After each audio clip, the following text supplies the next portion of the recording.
Okay. Today we are gonna talk about dating fatigue. Hopefully that looks as good as it does right next to me. Dating fatigue. So basically this video is for anyone who is exhausted or super tired from dating. You feel cynical or pessimistic about the future of finding the right person, or generally you just haven't looked forward to going on a date in a long time. I have been there. But in today's video, I'm actually gonna walk through three key ways that'll help you get over dating fatigue, that'll help you cope with dating fatigue, and ultimately help you have more fun in dating and really put the fun, excitement, what it should be, back into dating. So here we go. What is dating fatigue? Instead of giving you some boring definition about what it actually is, I actually want to read something that I wrote to myself, or I wrote in my own journal 2 or 3 years, like probably 3 years ago now. Wow, time flies. But I think how I felt really captures what dating fatigue is, and I hope and I think you can relate. So, what is dating fatigue? This is my note to myself. I've gone on a good amount of dates these past few months and will end up dating these guys for a couple of weeks only to find out that they're looking for something casual. I would like to think I'm an optimistic person, but I've been feeling really disheartened lately and worry that I won't find the right person, while also getting really emotionally exhausted from the constant ups and downs. How do you put the fun and joy back into dating when it's gotten to the point where you end up feeling more disappointed than happy a majority of the time? So, you know, I feel for myself back in the day, because I know what it's like to be really in the thick of it and going through dating and going through the motions and really just not enjoying it anymore and feeling like you put in so much emotional effort and you get very little back.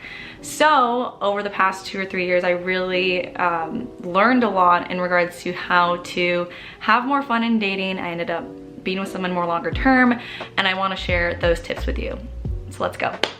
All right, I'm gonna move to the side so that I can point to things. Okay, so number one, do not take things personally. This is something that took me a long time to learn, and I wish someone had really honed in on the point of not taking things personally. But I know in the moment when someone rejects you or when something doesn't work out, you immediately blame yourself, or you feel like you're unlovable or you're not good enough. But that's really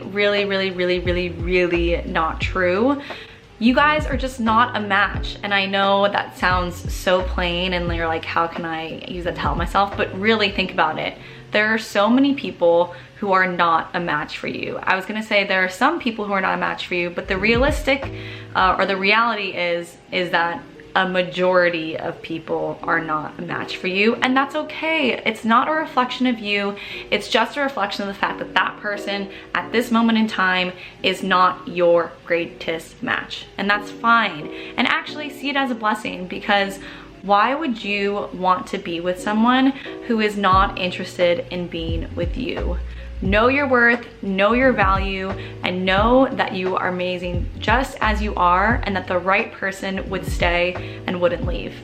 Switching sides. Okay. Have a little fun. Okay, so, all right, number two tip. Refocus on you. Refocus on yourself, what you like, what makes you happy. I feel like a lot of times with dating, we're so focused on the other person. We're like, okay, how can I get them to really like me? We're overanalyzing them, and we're like, okay, are they the perfect partner? Would they be a really good parent? Would they be able to support me? And you're just like stressing yourself out with all of these questions about if this person is the right fit, that you're not really taking a moment to enjoy yourself on the date or to enjoy the company of the other person, because you're just thinking and overtly analyzing and doing so many like little like loop-de-loops in your head. So pause. Don't spend all the time thinking about them and thinking about if they like you. Reframe. go back to yourself and say, do I like them? Am I having a good time? Am I actually happy when I'm around them, or am I stressed, anxious? Like, how does your body feel when you're around this person? I think that's really indicative of if someone is a good match for you. So again, think about you. What do you like to do? What makes you happy?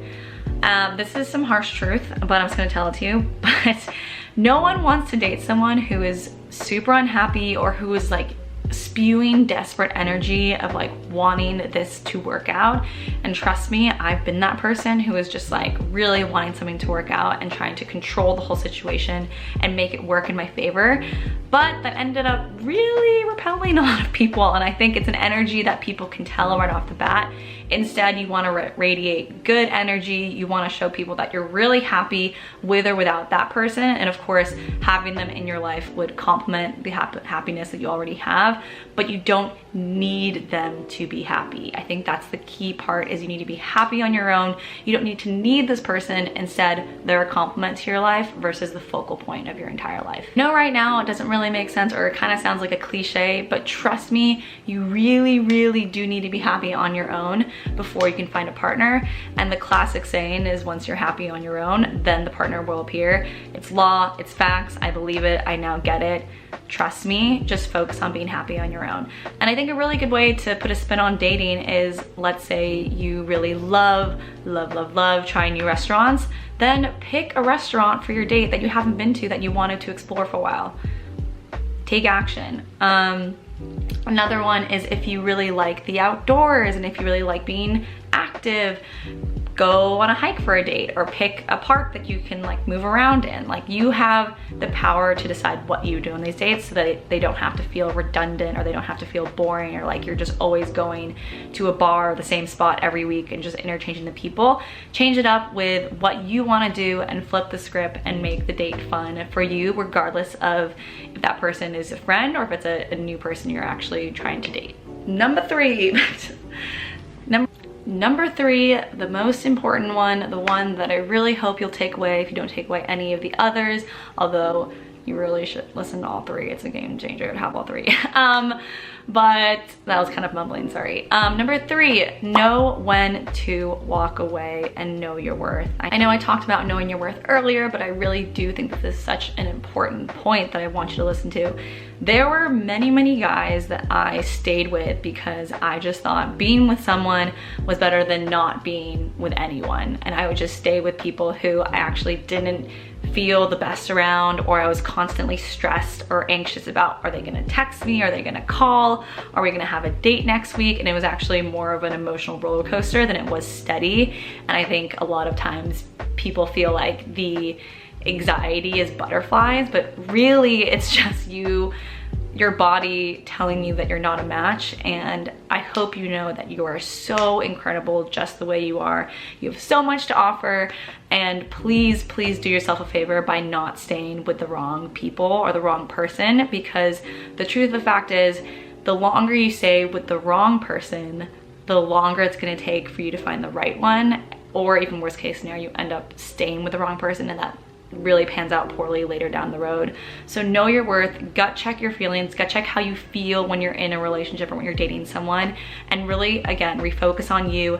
Think about, am I happy? Am I enjoying myself? Does this person make me feel good about myself? All right, so to summarize, number one, do not take things personally. Number two, refocus on yourself. Focus on how you can make yourself happy. And then number three, know when to walk away, know your worth. Okay, that is it for today. I'm trying to do shorter videos because I think we need to be snip, snap, snippety. But don't forget to subscribe, hit the notification bell, hit the thumbs up, thumbs up. Like, even if you don't like the video, just give it a thumbs up. Small YouTuber trying to make it out here, and I really love doing this stuff. And comment below if anything really resonated, if something that I did in this video was better or worse than other videos. I'm very open to hearing from you all. Love you all, have a blissful day, and I will talk to you next week. Bye.